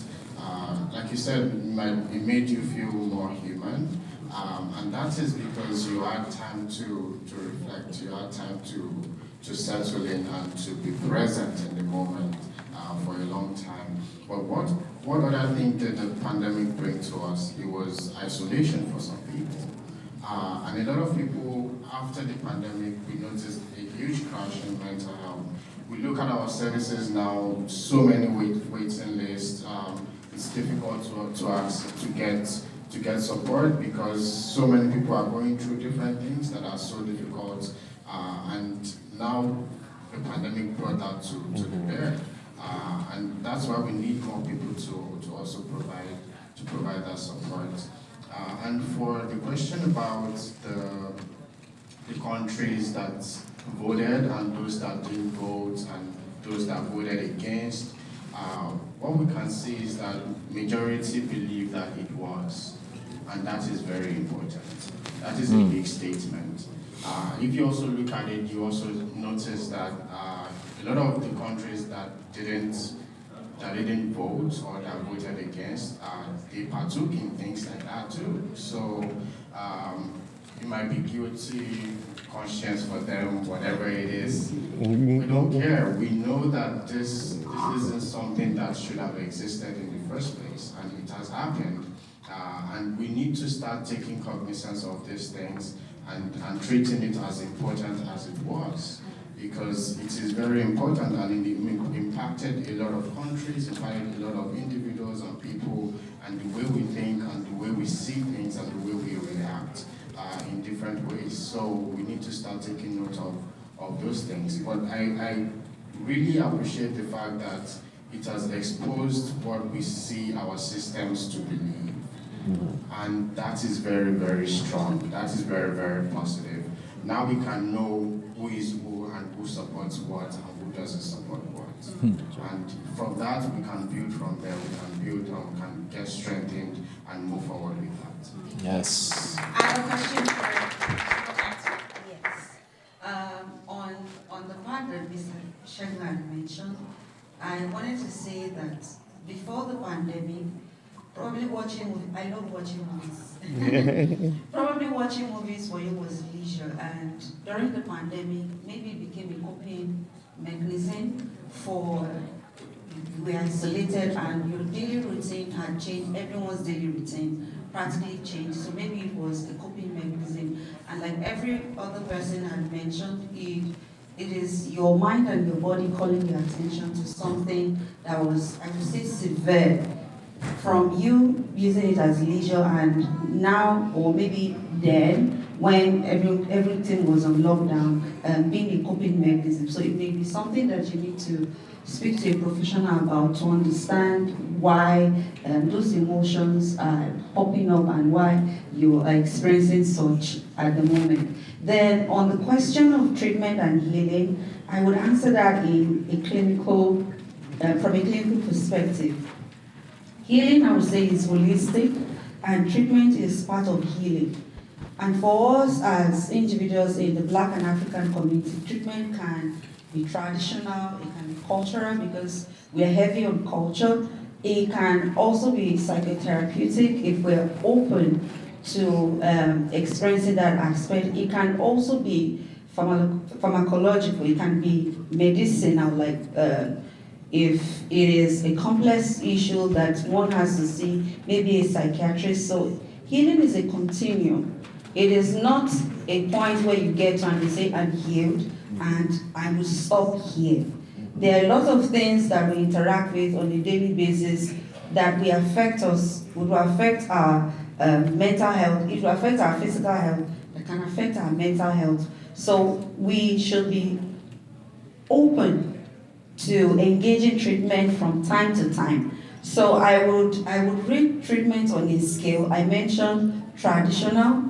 It could be maybe our herbs. Some people don't believe in herbs, some people believe in it, and that's fine. It could also be cultural, where you have that community that you reach out to, for example, where we are today. Then it can also be psychotherapeutic when you're going to the clinical aspect, but it can also be medical. But we cannot separate treatment, I believe. We can't separate treatment from healing. And to the third question, I would say that whatever country that voted for or that voted against or did not cast their vote at all, it does not eliminate the experiences that we have had as Black folks, as Black individuals. So let's keep telling our story. Don't be quiet about your experiences and your stories, and let's document as much as we can. What we're doing today is taking note of our experiences, our journey, what has transpired hundreds of years ago till this moment. Let's keep telling the story rather. Do not be quiet about it. Thank you. So for Hsde and Tandiwe, I do have a question for you. As women, we know that women are underrepresented in scientific research, Black women even more. And sometimes when we talk about the symptoms of mental health, depression, not everyone resonates with it. Some people are very high functioning when they're depressed or anxious. So I want to understand, I've heard a lot, Black women don't say that they're depressed, they think that they're failing. They're failing as a mother, as a sister, as an employee. Can you talk a little bit about the Black woman experience when it comes to mental health? Sure. Yeah, I can start. I think Hsde mentioned something really important, that mental health, more times than not, and I'll argue always, is linked to your physical health. So you can't separate the two. So a lot of the times when people try to isolate mental health issues, people are getting physically sick from the mental health issues that they're going through. Yeah. I remember being in nursing school and reading in my textbook that Black women disproportionately have higher blood pressure than other women. And the research said, well, we're trying to figure out why that was, but one of the bullet points was like point blank racism. Yeah. Discrimination is causing Black women disproportionately to have higher blood pressure than other groups of women. People are dying from cardiovascular disease, right? People are dying from heart attacks. And again, do we ever talk about heart attacks in the context of Black women? A lot of the times we talk about heart attacks, we're talking about men, right? And so it's really important that when we are asking questions about depression or anxiety, right? Or things like psychosis or bipolar disorder, right? What are the physical health issues that come along with those things, and how do we treat both? I also think as women, we are seen as nurturers and caregivers, right? So that is a lot of responsibility, okay? So we're not just looking after our own health, we're looking towards the health of maybe our partners, right? Our spouses and our children. I worked in a rehab, and when I was talking to women, they were talking about who's gonna take care of my kids if I go to rehab, right? Who's gonna cook, right, for my children, for my husband, right? My husband can't do those things, right? I am that person who does those things. Who's gonna work, right? And sometimes talking to men, and it's not all men, right? Some of them, the conversation was very individualistic, right? I need to go to rehab, I need to get better, I need to, and what about kids, right? What about your spouse or your partner, right? How do we deal with this as a family unit? Because again, I think Black women sometimes are carrying the weight of their families, And again, that leads to mental health issues, that leads to poor mental health. And then what happens when that mother is no longer around, right, to raise those children or be there maybe for their husbands, right? It's very tricky, right? And that also just goes to, I would want to kind of go towards your question as well, right? He talked about privacy and confidentiality, right? A lot of people aren't reaching out for help because it is scary. They are afraid, what is my community going to think if I'm going through this mental health crisis? And I think for women especially, right? How do I tell someone that I have postpartum depression? And are they going to accept that? Are they going to want to find healing? And so again, as a psychiatric nurse, my conversation with people is about things like the Private Health Information Act, right? What you share with me stays between me and you, right? I cannot go and share that. Your partner could call, your wife, your significant other. I can't be, oh yeah, he was here talking about depression. I can't do that, right? Unless I have your permission to do so, right? There's things, and again, confidentiality is fluid, right? So you can talk about things and then just say, you know what, I actually don't want that shared with certain people anymore. Can we not? You can request to talk to someone, I prefer to talk to a male, right? There are certain cultures where you can't be alone in a room with a man, right? So are healthcare professionals asking those questions, especially to women, right? Sometimes people are being referred to mental health clinicians. They walk into a room, they're automatically uncomfortable because they didn't take into account culture, right? Or even gender, stuff like that. It's really important that we answer those questions. And lastly, I'll say, in my experience, right, when I'm working with Black people in my profession, two things can either happen, right? They see me and they're really relieved that there's a Black person working in that space, and they assume that maybe I will understand what they're going through. But then there's also the other side of it. Sometimes people see me and it's panic. Where are you from? What community do you belong to? Is this going to be private, right? So we can't always assume that having a Black practitioner is going to be helpful for people. Some people actually say, I don't want to talk to somebody or a translator for my country, right? Because they're going to know all of my personal things that are going on. So it's tough. I tell people sometimes the biggest hurdle is just showing up and asking for help, right? And then sometimes it gets easier to say, I want a Black practitioner, right? If that's available, that's what I want. I want a man, I want a woman. My culture is very important to me. Do you guys have those resources? And those are very hard conversations to have, and it takes a lot of practice. I do a lot of practicing in the mirror, right? Before I go to a situation, and that's why it's so important that we have like psychiatric nurses, we have counselors that look like us, because sometimes it is easier to ask those questions. And I also will say, when I decided to go into psychiatric nursing, I had a lot of people in the community say, don't do that, right? Don't work with those community of people. And now that I'm here, I find a lot of people want to ask me those questions, right? So like what Hsde said, please encourage, right, your kids to go into professions like this so that we can help our community. Thank you. This comes from the place of advocacy. As women, I would say we need to advocate for ourselves, advocate for our health. So, for example, you meet with your doctor and maybe you have been experiencing headache, whatever it is that may be. Do not diminish that experience that you are having. Before you make that doctor's appointment, you can even take a note.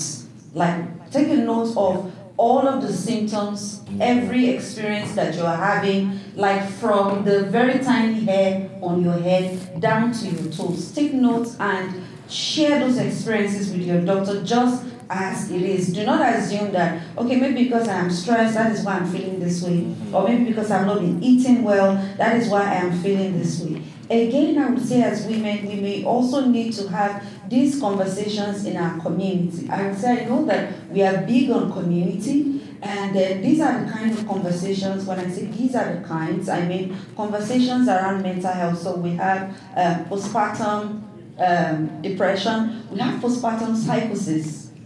For example, I wrote a post about this a couple of days ago where a woman would give birth and after some hours she can begin to experience psychosis and then psychotic symptoms. So how do we navigate those kind of experiences? And these are conversations that we need to bring in. We could either share our lived experiences bring a professional or have a combination of both. So we should not assume that because someone is a new mom or not even a first-time mom. A first-time mom does not have that experience. So a new mom, maybe they have 2 children, they have 2 children already. They should have enough experience when it comes to raising children, but it's not the same. Every child or every childbirth experience is different.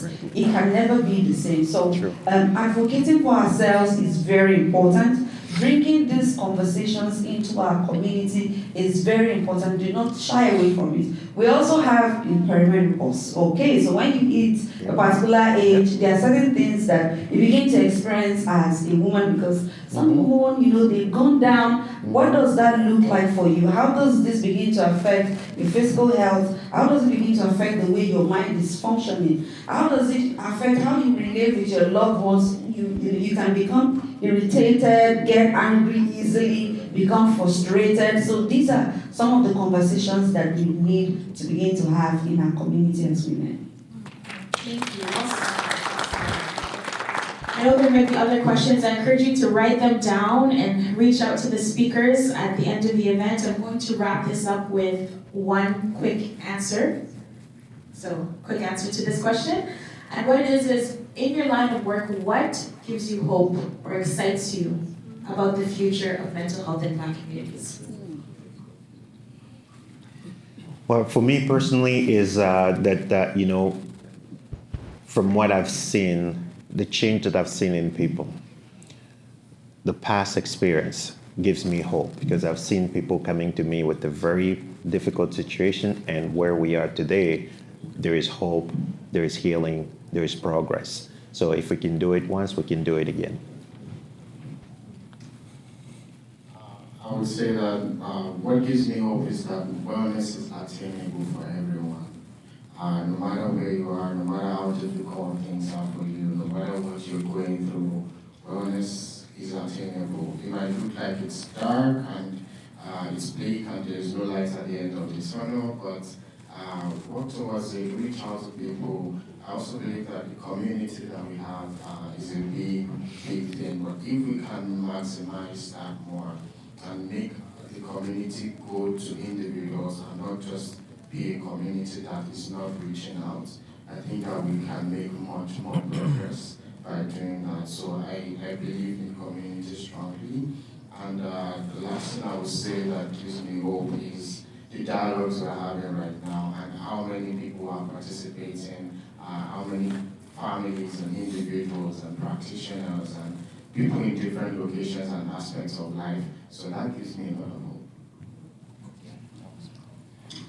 I would say the ability for the individuals that I've worked with to gain self-awareness.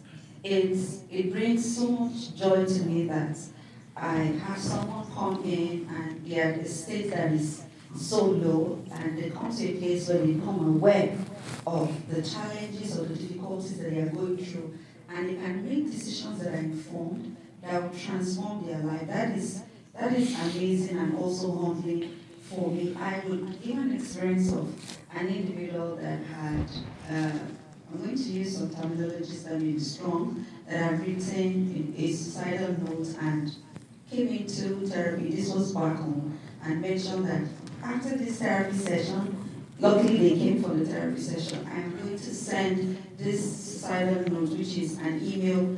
In fact, I've scheduled it, and then I saw the screenshot. I've scheduled it and sent it to all my friends and my loved ones, and then I'm going to end things from there. And walking through the journey with that individual for a couple of months and seeing how they can come to that place where they begin to see a reason to live. Not even reasons, like a reason to live in itself is very, very humbling. And I'm hopeful that as we have more of these conversations, we'll have people speak out, seek for help first, and see that, okay, there is a light at the end of the tunnel, and things can become better for me if I just speak out and talk to someone.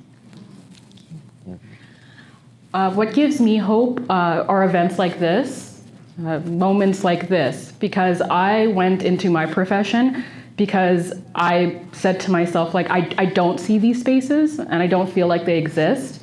And even by being in these spaces, being at these tables, people have told me about resources that I even haven't heard of, right? And so my hope moving forward is that we can have events like this more regularly, not make it a yearly thing, because it gets a lot easier to talk about things like mental health, no matter how severe they are, if you do it often. And so, yeah, this event today is what gives me hope for the future. Thank you. What gives me hope? I guess really it comes down to all of you here. And I'm sure that tons of people who would have liked to be here and couldn't make it. Echoing what was already said, just the dialogues, the serious conversations, looking for solutions, looking for improvements, looking to make changes.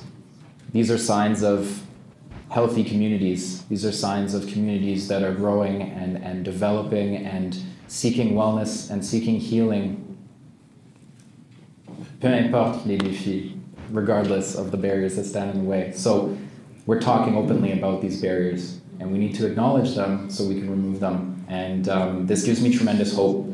As a mental health counselor who works not just with clients from the Black community, but clients in Winnipeg, for all walks of life. When I get to bear witness and participate in community initiatives like this, it does more than give me hope. It makes me really happy, and I'm really honored to have been a part of this today. Thank you. Round of applause for the panelists. Thank you so much for your contributions, your knowledge, your personal stories. It meant everything. Thank you. And before we get to the introduction, this is not the last of this event. There will be one more in June. So please take note. We'll share more information about that date. And you know what? I encourage you to bring 2 friends so that we can double the size of this room at the next event. So the next speaker is Dr. Deo Namwira, who is a scholar, a practitioner specializing in international development, sustainable livelihoods, and environmental sustainability. Originally from the Democratic Republic of Congo, he earned his PhD in international development from the University of Birmingham.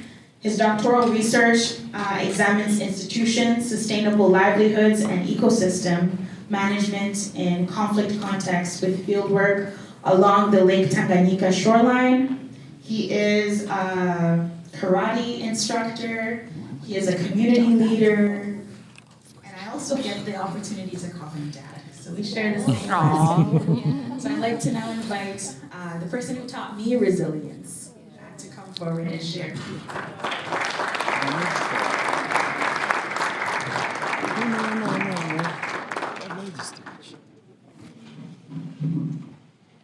What a great day. Wow, that's what I can say. Fantastic. We had a very exceptional opportunity to gather, to reflect, and to learn. And I'm very confident that the outcomes are certain. And we're going to go towards seeing solutions and lead them.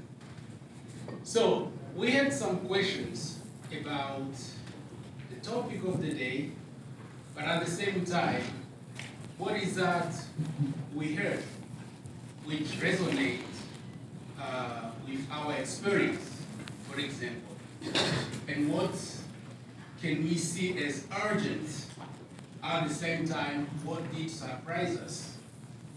So the idea is to get to the next level, and what is that we're going to be doing in the way of addressing some of the issues which were mentioned here. But because of the time, I would like to summarize some of the things which were discussed here. We had great speakers, very eloquent speakers. We had great discussions, panel discussion, small group discussions, great ideas, but this is some of the things I can say. 3, if you can think about takeaways or key messages coming out of today's experience. Number one, young people, because it's about young people, Black, African, immigrant, young people. They navigate pressures that they did not choose. So you spoke about harms, barriers, structures which were not designed for them. And if I can link this with theoretical aspect, this is what can be referred to as throwness. So, being in a place where there are things they did not choose, push them to navigate a lot of pressure. That can lead to some of those mental illness situations we discussed. So they come from different cultures, they come with different expectations, they come from different family kind of settings, and they have these challenges, but they also have opportunities. And the challenges sometimes they weigh more than opportunities. That was number one, which I can call throwness. They come and navigate things they did not choose. The second I had from the discussions, there is silence and stigma, which can also make the situation worse when it comes to mental health. They don't talk about the situation, fearing that they can be labeled. And sometimes situations of mental health are misunderstood. One feeling can be over generated and create all kinds of things. Hidden experiences, people don't talk about what they go through. And from what we heard today, dialogue, conversation is very important. So silence, when it comes to these kind of issues, can lead to more vulnerability. We did not talk about the word vulnerability, but it's like the opposite of resilience. So the third point I had, resilience is not just survival. And we also heard about the backside of resilience. It can help to go through difficulty because you have to cope, you have to adapt, and you have to move to recovery, your functions which you may have lost going through a difficult situation.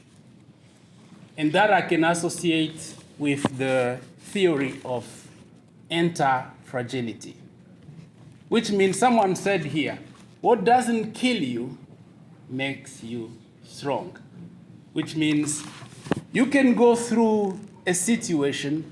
Resilience is not just about bouncing back, but also make you move forward, which we heard from the second speaker about the backside of resilience. So there is coping, resistance, there is also adapting and becoming stronger. That has also been discussed during this time. Community, the communities play a role in kind of turning the risk into resilience. So what we need to listen, we need to listen to the youth. We need to create space, which can allow people to discuss, like this one. I'm personally pleased when I come to events like this and hearing different thoughts, different experience, different knowledge. That was great. So this kind of event should be multiplied. Communities can also encourage dialogue. We heard about dialogue here. People can talk about themselves, parents with parents, educators with parents, health workers with parents, youth, everyone, kind of, different setups, different experience of dialoguing. And that can create opportunities for learning, knowing, but also growing. That's very, very important, which can make a pathway towards well-being. So that's what I can summarize in those, what we discussed from the morning up to now. So I would like, if there is, I don't know if there is time, but we could try to respond to those questions. And if there is no time, we can do it when doing the evaluation. So I'm gonna repeat those questions again. What did we hear that resonates with us as individuals? And what feels most urgent? And what did surprise us? What might be the next step? And what are the opportunities which we can use to move forward and also to get involved? So you might respond also, or just throw some ideas in the feedback. I'd like to thank everyone for the contributions and also for staying all the way to the end.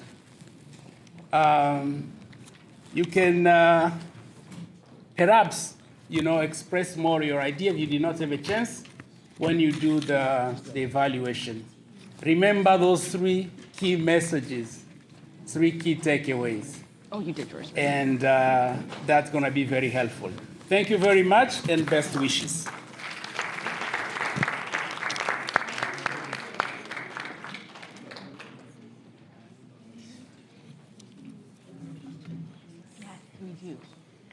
Thank you, everyone, for your participation in today's event and conversation. As the event focused on youth, my only wish is that for the next event, we have more youth. And many of you are connected to youth, you might be parenting youth.